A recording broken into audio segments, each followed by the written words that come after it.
بسم اللہ الرحمن الرحیم۔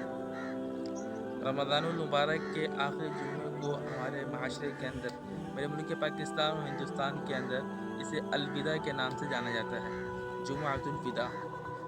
اس کی دو حیثیت ہیں۔ اگر ہم اس وجہ سے اس کو جمعۃ الوداع کہہ رہے ہیں کہ رمضان کے 3 جمعے گزر گئے، اور یہ چوتھا جمعہ ہے، اس میں نیک اعمال کرنے کر لو، دوبارہ پتہ نہیں رمضان ہماری زندگی میں آئے یا نہ آئے۔ اگر اس حوالے سے اسے ہم الوداع کہیں اور لوگوں کو اعمال کی طرف متوجہ کریں، یہ تو بہت اچھی بات ہے۔ ورنہ اگر اسے خاص تہوار سمجھ کر بنایا جائے، اس میں نئے کپڑے پہنے جائیں، اعلیٰ قسم کی افطاری بنائی جائے اور دنوں کے مقابلے میں زیادہ اس کا اہتمام کیا جائے اور اس کو کوئی دین سمجھا جائے، تو یاد رکھیں یہ کبھی دین نہیں، یہ رسم و رواج ہے۔ اگر دین سمجھ کے اسے کریں گے، یہ بدعت بن جائے گا۔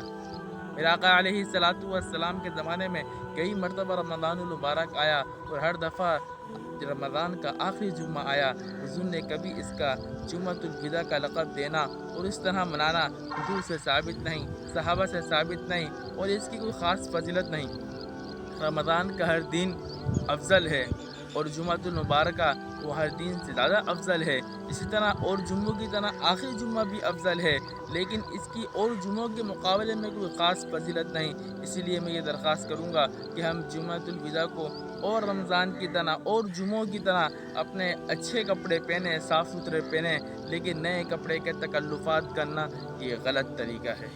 اس جمعے کو خاص کر زیادہ افطاری بنانا، زیادہ پروگرام کرنا، یہ غلط طریقہ ہے، بلکہ ہر جمعے کی طرح اس جمعے کو بھی اعمال کیے جائیں۔ ہاں، اتنا ہو سکتا ہے پچھلے جمعوں کے اندر عبادات میں کچھ کمی رہ گئی تھی، تو اس جمعۃ المبارکہ کے اندر ہم اپنی عبادات کا زور لگا دیں، لیکن کوئی رسم نہ بنائیں۔